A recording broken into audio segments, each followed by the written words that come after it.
Hi guys, welcome back to our YouTube channel. ఈ రోజు మన ఇందిరమ్మ ఇళ్ల గురించి అయితే లేటెస్ట్ అప్డేట్ అనమాట. వీడియో అయితే లాస్ట్ లో చూడండి, లాస్ట్ లో చూస్తే మీకు క్లారిటీగా అర్థమైంది. అదే విధంగా మీకు కనుక మన యూట్యూబ్ ఛానల్లో వచ్చే వీడియోలు అయితే జెన్యూన్ అనిపిస్తే కనుక ఒక లైక్ చేయండి, షేర్ చేయండి, సబ్స్క్రైబ్ చేయండి. ఇక చూసుకున్నట్టయితే మనకి ఇందిరమ్మ ఇళ్ల విషయానికి వచ్చేసరికి కొనసాగుతున్నాయి, కానీ స్లోగా కొనసాగుతున్నాయి. అవి ఎందుకు ఏమిటని చెప్పేసి ఈ వీడియోలో మనం మాట్లాడుకుందాం. వీడియో అయితే లాస్ట్ వరకు చూడండి. రాష్ట్ర ప్రభుత్వం ప్రతిష్టాత్మకంగా చేపట్టిన ఇందిరమ్మ ఇళ్ల నిర్మాణం స్లోగా జరుగుతుంది. లబ్ధిదారులకు ఇల్లు మంజూరు పత్రాలు ఇచ్చినా బేస్మెంట్ పనులు ఇంకా ప్రారంభించలేదు. ఈ ఏడాది జనవరి 26న రాష్ట్ర వ్యాప్తంగా సుమారు 71,200 ఇళ్లు శాంక్షన్ చేసి గ్రామాల్లో లబ్ధిదారులకు మంత్రులు, ఎమ్మెల్యేలు ఇల్లు మంజూరు పత్రాలని అందజేశారు. అయితే మంజూరు పత్రం తీసుకున్న 45 రోజులుగా ఇంటి నిర్మాణం స్టార్ట్ చేయాల్సి ఉంటుందని స్కీమ్ డెడ్లైన్స్లో పేర్కొన్నారు. ఈ గడువు సోమవారంతో ముగియగా ఇప్పటి వరకు రాష్ట్ర వ్యాప్తంగా 7 ఇల్లు పనులు మాత్రమే స్టార్ట్ అయినట్లు హౌసింగ్ కార్పొరేషన్ అధికారులు చెబుతున్నారు. సొంత జాగాను క్లీన్ చేయడం, పునాదులు తీయడం, బేస్మెంట్ కట్టడం వంటి పనులు నిదానంగా జరుగుతున్నాయి. సొంత జాగాలో ఉన్న గుడిసె లేదా రేకుల ఇళ్లను కూల్చడం, ప్లస్ను చూదును చేయడంతో పాటు మరోవైపు వ్యవసాయ పనులు కూడా ఉండడంతో పనులు లేట్ అవుతున్నాయని అధికారులు చెప్పబోతున్నారు. వచ్చే నెలలో పనులు వేగం పుంజుకునే అవకాశాలు కనబడుతున్నాయి.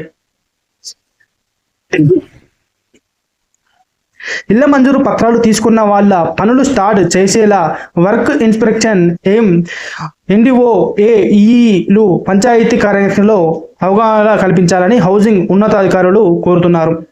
6,000 అర్హుల గుర్తింపు. రాష్ట్రంలో జనవరి 26 లబ్ధిదారులకు ఇచ్చిన అప్లికేషన్లను అధికారులు గ్రామంలోకి వెళ్లి వెరిఫికేషన్ చేశారు. ఇందులో సుమారు 6,000 మందిని అనర్హులుగా గుర్తించి వారికి ఇండ్లు రిజెక్ట్ చేశామని హౌసింగ్ కార్పొరేషన్ అధికారులు తెలిపారు. అనర్హులు తెలియతే ఇళ్ల నిర్మాణం స్టార్ట్ అయిన తర్వాత కూడా రద్దు చేస్తామని పేర్కొన్నారు. తొలి విడతలో ఇల్లు మంజూరు అయిన లబ్ధిదారుల ఈ నెల ఆఖరులోగా ఇంటి పనులు స్టార్ట్ చేసేలా ప్రాజెక్టు డైరెక్టర్లు, ఎంఈడిఓ, పంచాయతీ కార్యదర్శులు అవగాహనకు కల్పించారు. ఇటీవల హౌసింగ్లో కార్పొరేషన్ ఎన్డీఏవి గౌతమ్ ఆదేశించారు. బేస్మెంట్ నిర్మాణం ప్రారంభిస్తే తొలి దశ ఇంటి నిర్మాణానికి ₹1,00,000 ఫండ్ రిలీజ్ చేసేందుకు ప్రభుత్వం రెడీగా ఉంది. ఈ నెలతో ఫైనాన్షియల్ ఇయర్ ముగుస్తుందన్నారు. ఫండ్స్ రిలీజ్ చేసేందుకు అధికారులు ఏర్పాట్లు చేస్తున్నారు. ఈ నెల తొలి దశ కింద సుమారు ₹2,000 కోట్లు రిలీజ్ చేయాలన్నారు. కాగా రెండు దశ లబ్ధిదారులను ఎంపిక చేయాలని కలెక్టర్, హౌసింగ్ మంత్రి పొంగులేటి శ్రీనివాసరెడ్డి ఇటీవల ఆదేశించారు. తొలి దశలో రూరల్లో మాత్రమే ఇళ్లను మంజూరు చేశారు. రెండో విడతలో అర్జున్ ఏరియాలో ప్రభుత్వం ప్రాధాన్యత ఇవ్వనున్నట్లు తెలుస్తుంది. పీఎం ఆవాస్ స్కీమ్ కింద అర్బన్ ఏరియాలో 1,00,000 ఇళ్లు శాంక్షన్ చేసేందుకు కేంద్ర ప్రభుత్వం అంగీకరించింది. చూసుకున్నట్టయితే ఎవరైతే ఈ స్లోగా పనులు అయితే నడుస్తున్నాయో అవైతే స్పీడప్ చేయాలని అయితే కోరుతున్నారనమాట గవర్నమెంట్ తరపు నుంచి. అది ఎవరైతే బేస్మెంట్ లెవెల్లో తొందరగా పూర్తి చేసుకున్నట్టయితే వాళ్ళకైతే 1,00,000 చొప్పున అయితే పడిపోతున్నాయి ఈ అకౌంట్లలో. ఇక చూసుకున్నట్టయితే కొంతమందికి ఊళ్ళో ఉన్న వారికి వ్యవసాయం పనులు కావచ్చు, వేరే ఇన్కేస్ వేరే పనులు ఉండవచ్చు.